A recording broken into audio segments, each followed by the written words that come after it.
മുൻകാലത്തിലെ ഈ സകലലോക സ്നേഹങ്ങളെല്ലാം ഒരു പ്രത്യേക തരത്തിൽ സ്ഥാപനവൽക്കരിക്കപ്പെട്ട് ഇല്ലാതായി പോകുന്നു.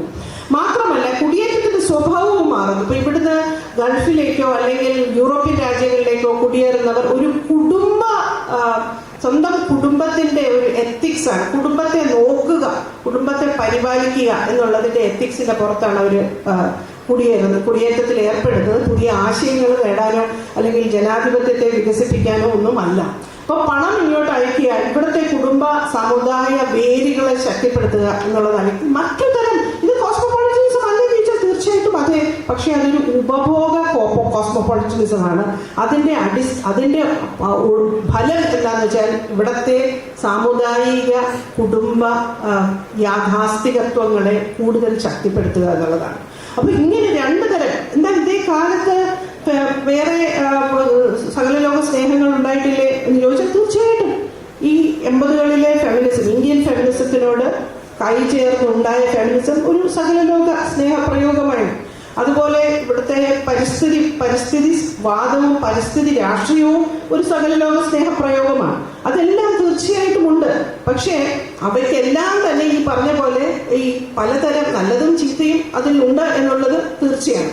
എന്നാലും ഈ പറയുന്ന പോലെ വളരെ അസമത്വപൂരിതവും വ്യക്തിവൽകൃതവും അവസാന വിശകലനത്തിൽ ഹിംസയെ ന്യായീകരിക്കുന്നതുമായിട്ടുള്ള ഒരുതരം ട്രാൻസ്നാഷണൽ കോസ്മോപൊളിറ്റനിസത്തിന്റെ സാന്നിധ്യം കേരളത്തിൽ എല്ലായിടത്തും നിറഞ്ഞു നിൽക്കുന്നു എന്നുള്ളതാണ്. അങ്ങനെയുള്ള ഒരു സാഹചര്യത്തിൽ ഈ അപകടകരമായ ഉപഭോഗ കോസ്മോപൊളിറ്റനിസത്തിന്റെ അതിപ്രസരം വളർന്നു തുടങ്ങിയ സമയത്താണ് അരുന്ധതി റോയിയുടെ പൊതു വ്യക്തിത്വം കേരളത്തിൽ ചർച്ച ചെയ്യപ്പെട്ടത്. അത് ലോകത്തിന് ശാന്തിക്ക് ഉതകി എന്നൊന്നും ഞാൻ പറയുന്നില്ല. പക്ഷേ വിപണിക്കോ ദേശരാഷ്ട്ര വ്യവസ്ഥയ്ക്കോ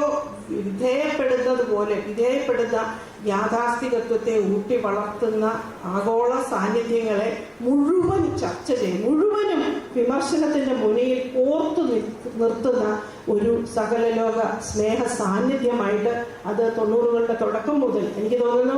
ഈവൻ ആനി ഗിബ്സൺ ദോസ് വായിച്ചിട്ടുള്ളവർക്ക് അറിയാം.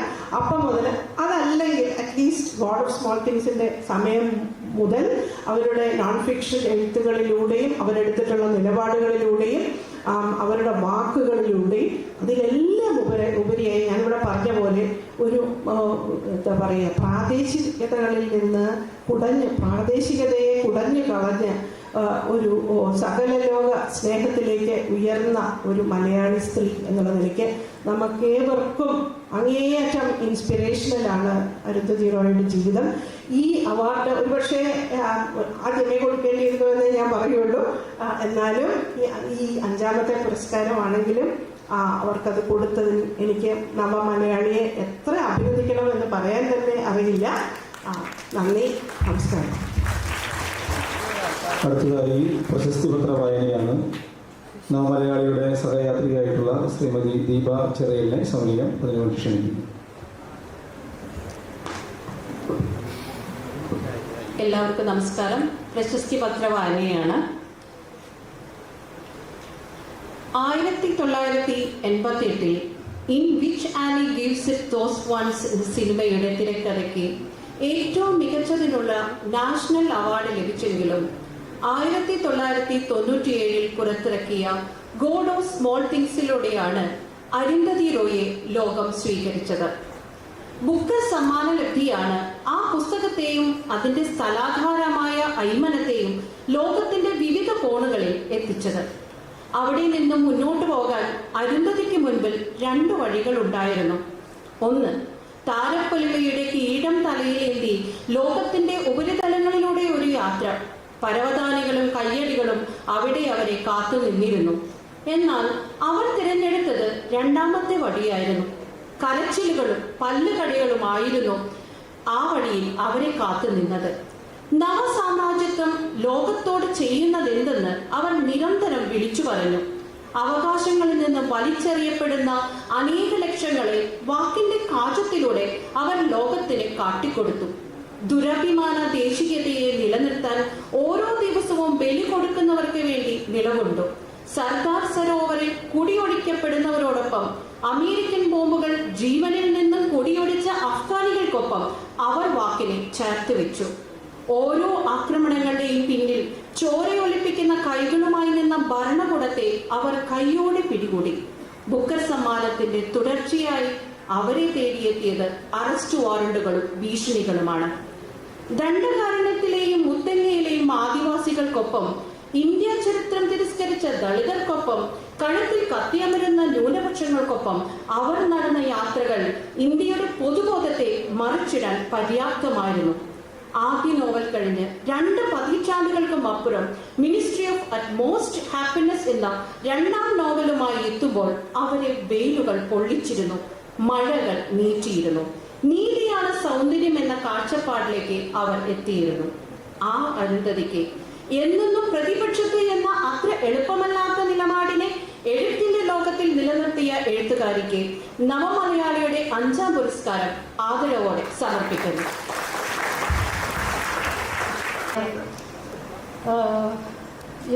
My literature lives in the world.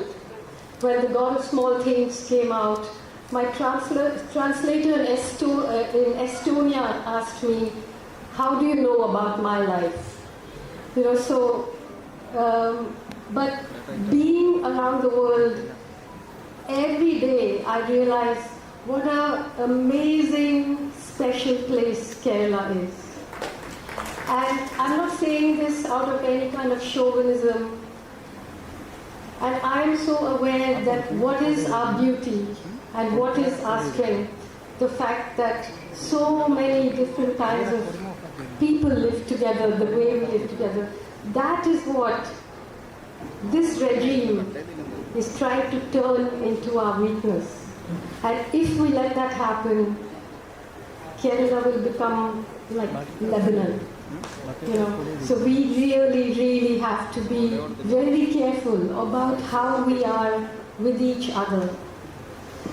Before I start speaking about what I really want to speak about today, I just want to say 1 or 2 things in response to what Devika said. The first thing is that we mustn't confuse the word colonialism only with British colonialism or Dutch colonialism. In this country, we are colonizers too. There hasn't been a moment since India became independent when the Indian army has not been deployed against its own people within its borders, nailing this country together with military force. Caste is a form of colonialism. In all the languages that we speak in this country, some languages have colonized other languages. In fact, the first essay in my collection called Azadi is about that. And I was telling Devika that today when you see what is happening in our country, cosmopolitanism is the only answer to fascism. Because they are trying to make us all close ourselves into a kind of localism and then fight each other. The second thing I want to say is that,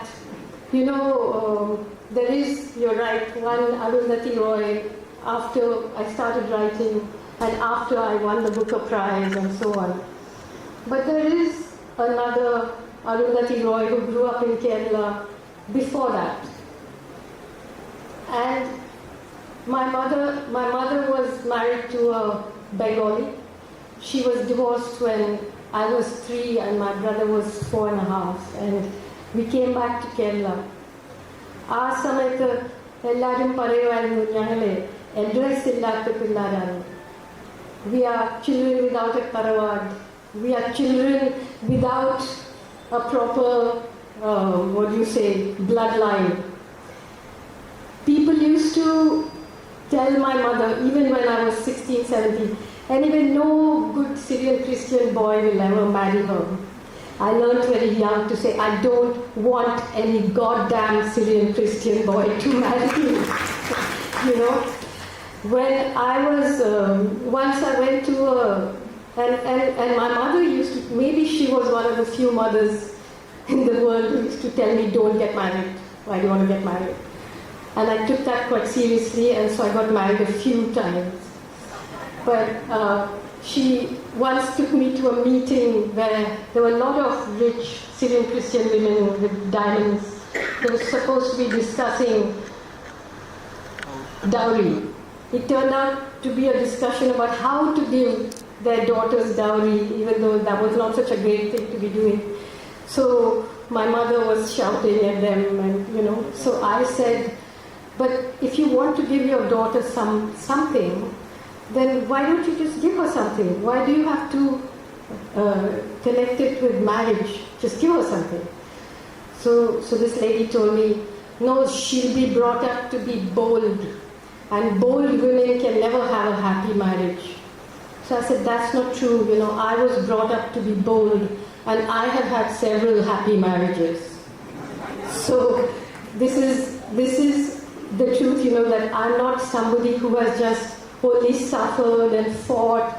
I am a woman who has insisted that we have the right to be happy. We have the right to be free. We have the right to love people and then stop loving them also. We have the right to do what the hell we want to do. So this has a lot to do with the way I write. When I was, of course, I left home when I was 17. My mother and I were, that's another story. But when she died last year, some of her students asked me for the school magazine they asked me what my relationship with my mother was like. And I said it was the wary relationship between two nuclear powers. Like we were careful and respectful of each other. But I left home when I was 17. I was studying architecture, and I basically lived independently. I put myself through college. I worked my way through, and every now and then, people used to tell her that, oh, your daughter, she's so-and-so's mistress or so-and-so something.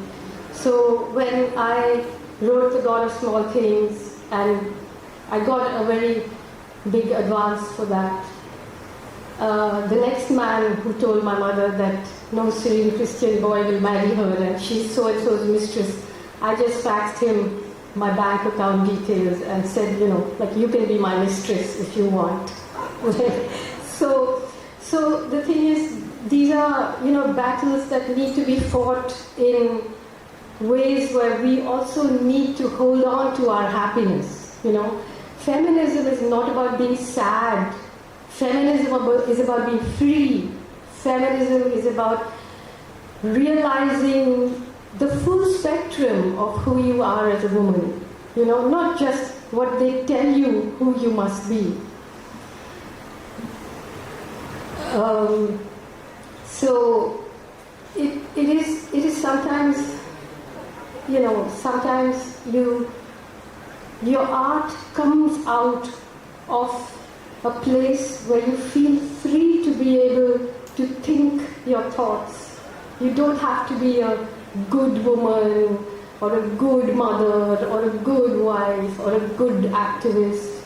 All of us are so bludgeoned by this idea of virtue. I don't want to be a good woman. I don't want to be a nice woman. I just want to be the best writer that I can be. But that is in its place as me as a writer. But what I want to say to you today is, that the last 25 years that I've been writing, I have, written about globalization, about displacement, about rising fascism in this country. But today, we are in a different phase. And in Kerala, you're not able to understand it because you're still in a place which is relatively intelligent, relatively politically aware. But in the rest of the country, something has gone into a new chapter.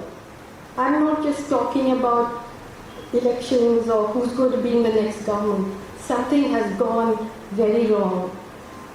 I just want to say a few things, to explain this.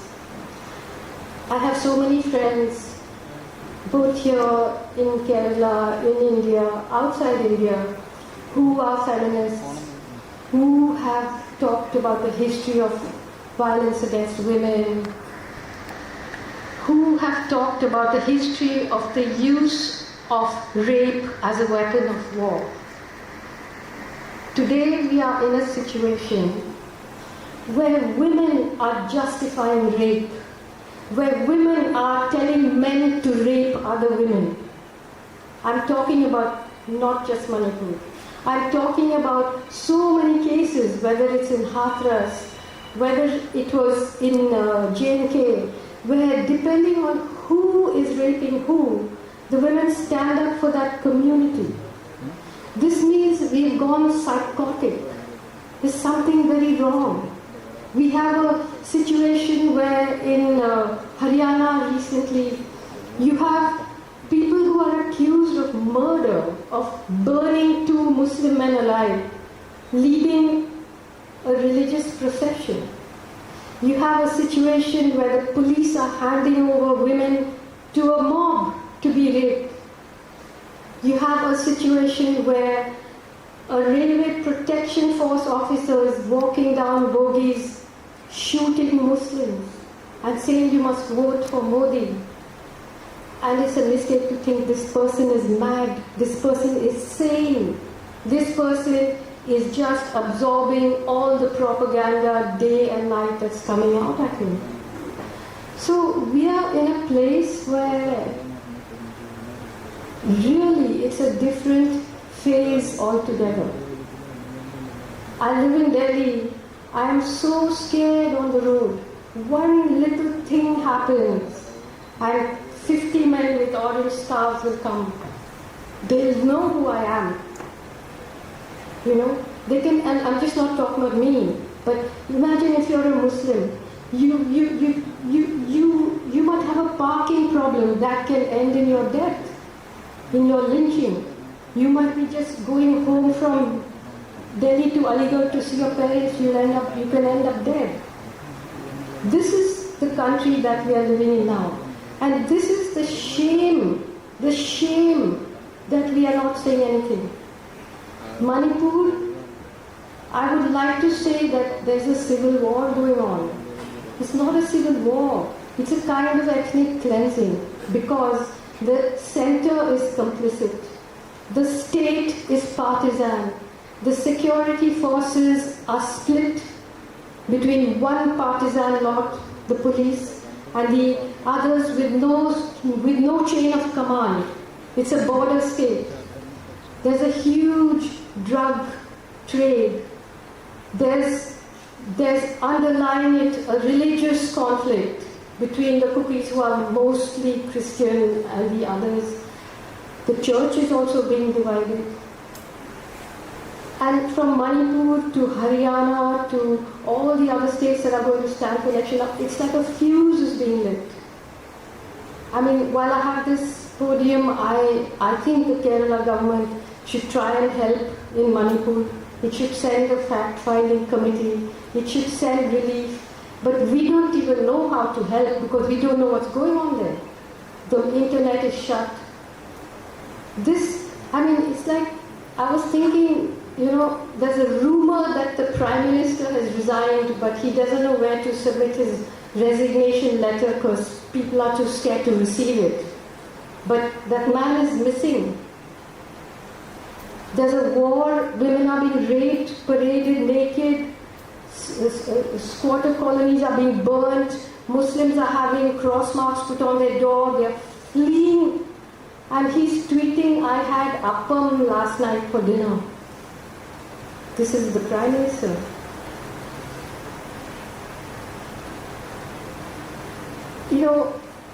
I don't think any of us should be in any doubt about what is waiting, even just outside the borders of our state, waiting to come in.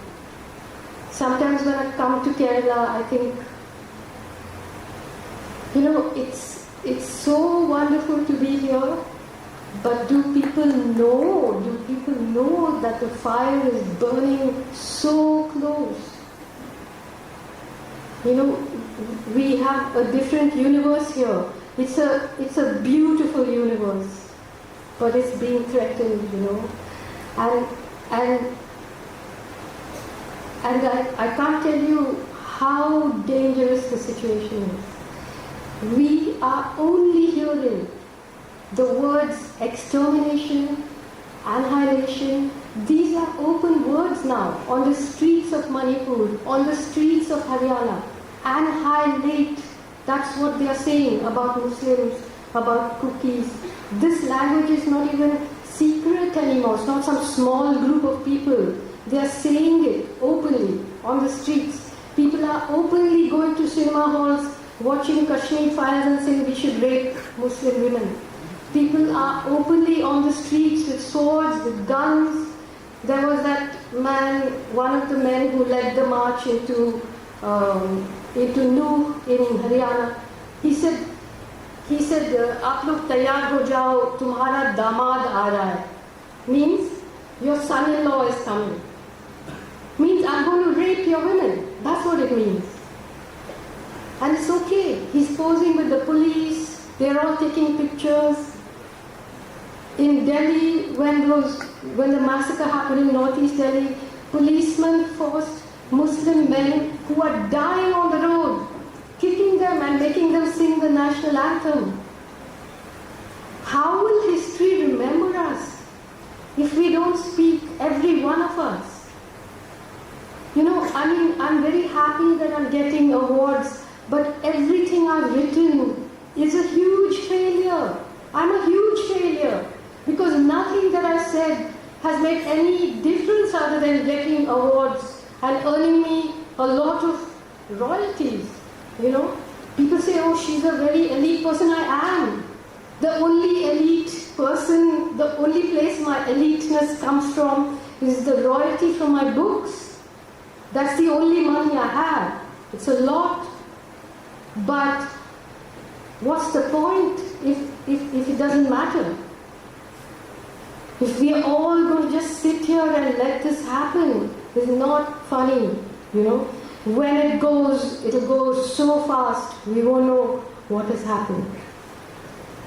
So, these 25 years of my writing was of a different phase. It was a warning about the phase we are in now. Now it's burning.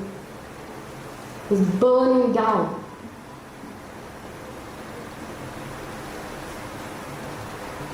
I want to say that I really thank you for the 1 lakh that you've given me. One of the things that makes me very uncomfortable is, you know, that I write, my books sell, I make a lot of money. I try and spread that around in solidarity. That's a very difficult thing to do. You have to think about it very, very, very carefully. Because I've also written about how damaging NGOs are, how damaging charity is, how damaging, just throwing money around is. So there's a group of us who are activists, who are lawyers, who think a lot about what to do with this, because I think of it as beautiful money, the money earned from literature.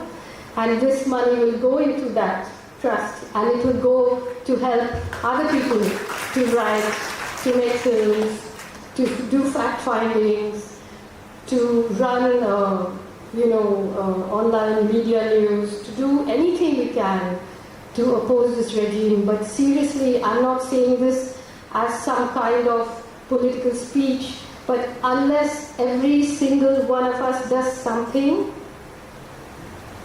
we are going to burn down, So please, please make sure that everyone has their shoulder to the wheel, because everything is gone. I mean, if this media wasn't the media that it is, this regime couldn't last for 5 days. But right now, as I said, women are asking for other women to be raped. Protection forces are killing passengers. murderers are leading religious processions. It is as if something psychotic is upon us. And those of us who are sane have a huge responsibility to stand up and do something about this. And Kerala, really, amongst the most special, wonderful places in the world, but that gives you more responsibility, you know, more responsibility, because this is an example to the world of how we can live without just being global consumers of global product, you know, just that's not the only thing. That even the fact of the way we all live together is a kind of cosmopolitanism. So don't forget that if you don't do something, your children and your children's children will be ashamed of you. Thank you.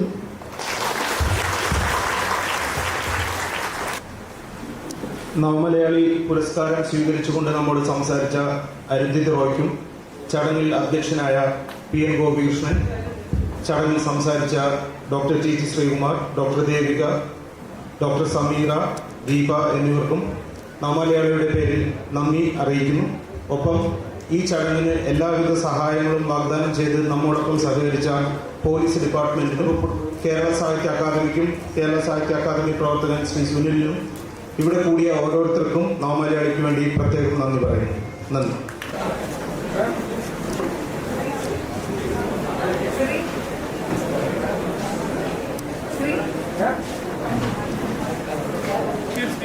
I hope that this government will not behave like other governments in this country and will release him immediately.